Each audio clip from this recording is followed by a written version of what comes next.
नमस्कार दोस्तों। मैं आपका मैकेनिकल में एक बार फिर स्वागत करता हूं।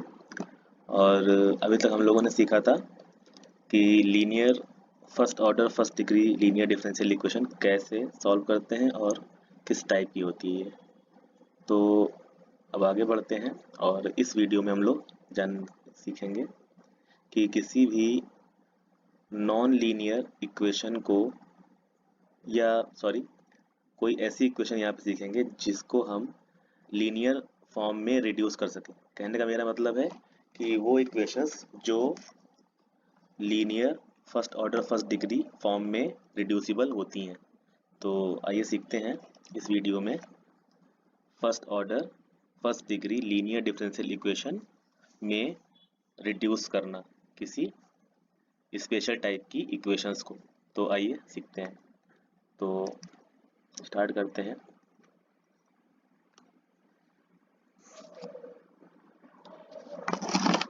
एक स्पेशल टाइप की इक्वेशन जिसे हम लोग बर्नौली इक्वेशन के नाम से जानते हैं, वो कुछ इस टाइप की है। देखिए जरा ध्यान से,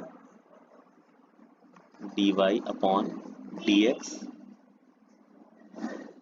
प्लस पी वाई बराबर क्यू वाई की पावर n। ठीक है, तो ये लिखा हुआ है dy upon dx plus P Y बराबर क्यू वाई की पावर n। इसे हम सभी जानते हैं बर्नौली इक्वेशन के नाम से, बर्नौलीज इक्वेशन। ठीक है, तो बर्नौलीज इक्वेशन के नाम से जानते हैं इसे हम लोग। और तो आगे बढ़ते हैं। इस इक्वेशन को हम linear first order first degree linear equation में रिड्यूस कर सकते हैं।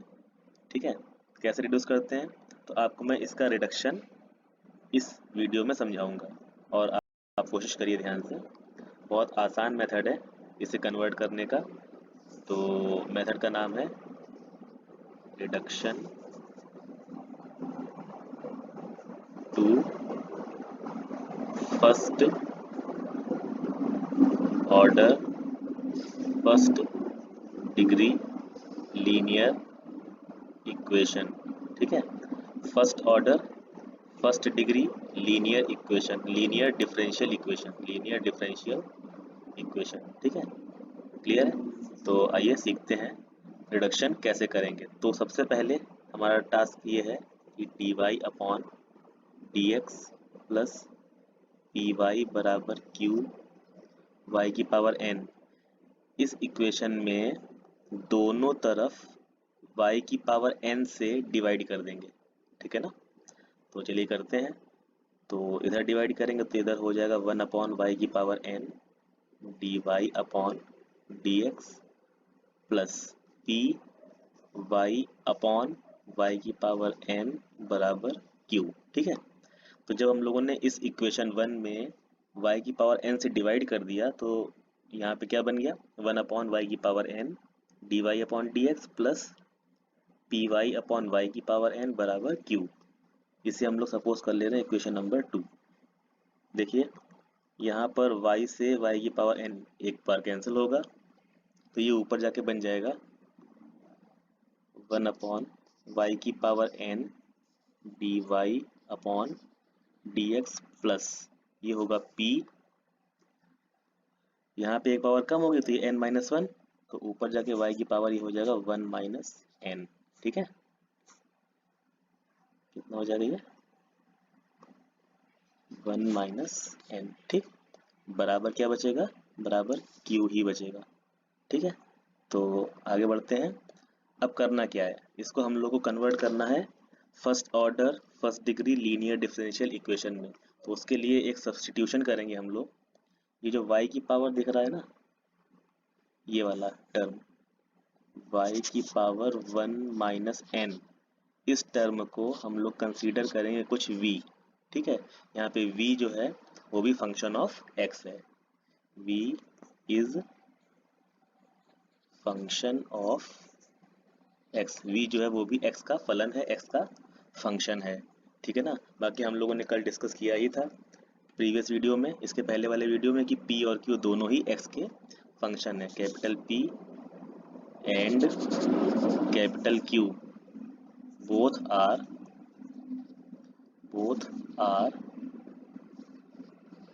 Function of x। ठीक है, तो दोनों ही p और q दोनों ही x के फंक्शन होते हैं। यहाँ पे v जो हम लोगों ने कंसीडर किया है वो भी x का फंक्शन है।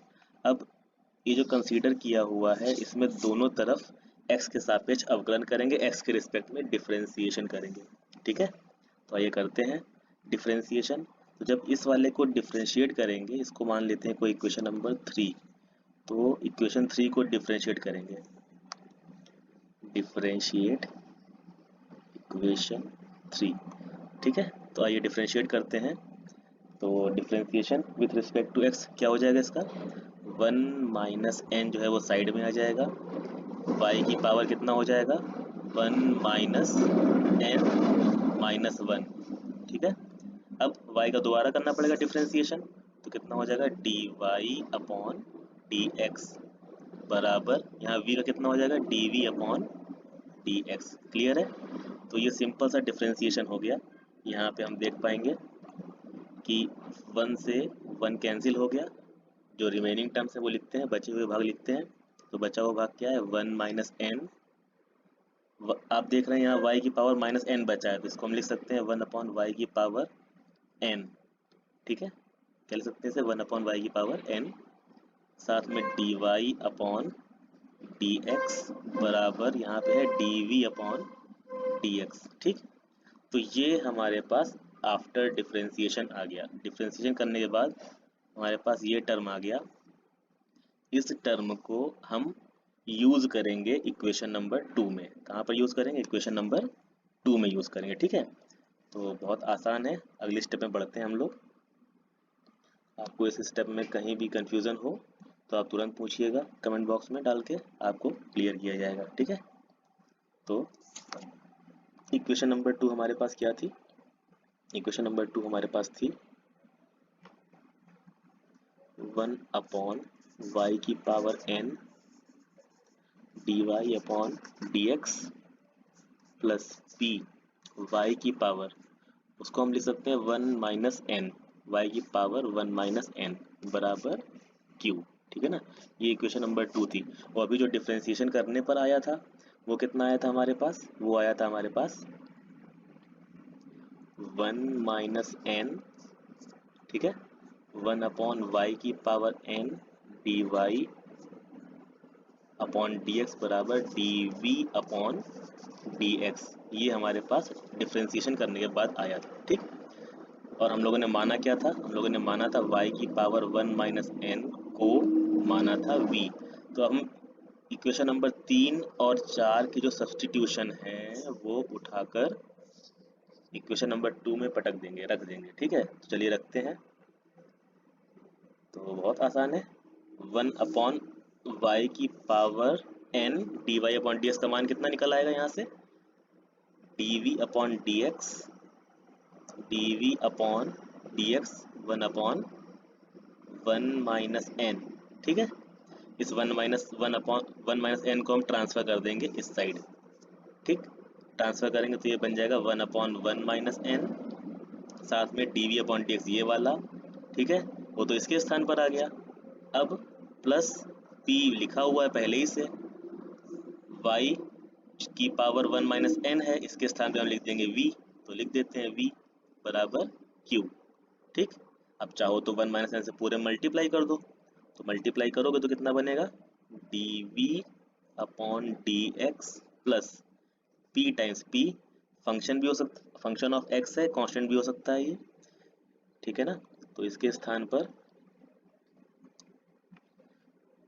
p 1 माइनस एन से हमने पूरे मल्टीप्लाई कर दिया है, तो यहाँ मल्टीप्लाई कर दिया, साथ में v पहले से ही है बराबर q टाइम्स 1 माइनस एन। ठीक, तो अगर हम इसे कंपेयर करें जो linear first order first degree linear differential equation थी उससे कंपेयर करें, तो उसका स्टैंडर्ड फॉर्म मैं लिख रहा हूँ यहाँ पे d capital y upon d capital x plus capital p capital y बराबर कैपिटल q। ठीक है, या कोई और वेरिएबल कोई और फंक्शन ले लो यहाँ पे, क्यू डैश कर लेते सपोज, क्यू डैश नहीं, कुछ भी डार्क क्यू कर लो। तो हम देख पा रहे हैं यहाँ पे D Y upon D X के स्थान पे लिखा है D V upon D X. Capital P जो ये वाला है इसके स्थान पर जो इक्वेशन फाइंड आउट हुई है इक्वेशन नंबर 5, उसमें कैपिटल पी के स्थान पर लिखा है पी टाइम्स 1 माइनस एन, और आगे क्यू के स्थान पर लिखा है क्यू टाइम्स 1 माइनस एन। ठीक है, और कैपिटल वाई के स्थान पे जो वेरिएबल है वो यहाँ पे वी है, स्मॉल एक्स के स्थान पे कैपिटल एक्स है। तो ये कन्वर्जन हो गए। अब ये जो आउटपुट है equation number 5, equation 5 is first order first degree linear differential equation में कन्वर्ट हो गई है। तो देखिए कितना आसान था किसी बर्नौली फॉर्म की इक्वेशन को first order first degree linear differential equation में कन्वर्ट करना। ठीक है, हम लोगों ने कन्वर्ट किया। एक बात और जानते हैं यहाँ पे, बर्नौली फॉर्म जो होती है वो लीनियर नहीं थी। क्यों लीनियर नहीं थी? क्योंकि y की डिग्री यहाँ पे एक से ज़्यादा थी। किसी भी लीनियर डिफरेंशियल इक्वेशन में डिपेंडेंट वेरिएबल्स जो होते हैं और डेरिवेटिव्स जो होते हैं उनकी डिग्री 1 होनी चाहिए। ठीक है, और वो डिपेंडेंट वेरिएबल और डेरिवेटिव्स कभी भी प्रोडक्ट में नहीं आने चाहिए। ठीक है, इसके लिए मैंने ऑर्डिनरी डिफरेंशियल इक्वेशन की डिग्री और ऑर्डर का एक वीडियो पहले ही बना चुका हूँ, तो वो डिस्क्रिप्शन में लिंक मैंने डाल दिया था पिछले वीडियो में भी। इस वीडियो में भी मैं लिंक डाल दूंगा, आप उसको अच्छे से देख सकते हैं और जो कन्फ्यूज़न हो उसको मुझसे क्लियर कर लीजिए। ठीक है, तो आज के लिए इस वीडियो में इतना ही। बाकी नेक्स्ट वीडियो में हम लोग कुछ आगे पढ़ेंगे, reducible to form exact form में कैसे किसी इक्वेशन को रिड्यूस करें, कुछ अलग मेथड्स पढ़ेंगे। ठीक है, तो तब तक के लिए आप सभी इन क्वारंटाइन डेज में अपने घर पर रहिए और सुरक्षित रहिए, और यही आशा करूँगा कि आप सभी घर पर बैठकर ही पढ़ाई करें, टाइम पास करें। ओके, चलिए, थैंक यू।